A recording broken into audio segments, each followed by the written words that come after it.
কোথায় যেন একটা লেখা পড়েছিলাম। লেখাটা এমন: তোমাকে একজন পেয়েছে মানে আরেকজন কি বিভৎস ভাবেই না তোমাকে হারিয়েছে।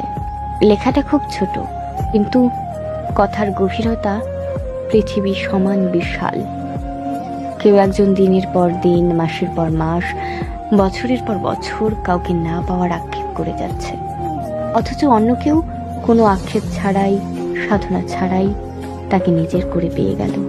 সে জানিও না সে যাকে নিজের করে পেল, তাকে পেতে কেউ একজন কত শত দিন ধরে ক্ষুধার্ত ভিক্ষুকের মতো তার অপেক্ষায় দাঁড়িয়েছিল।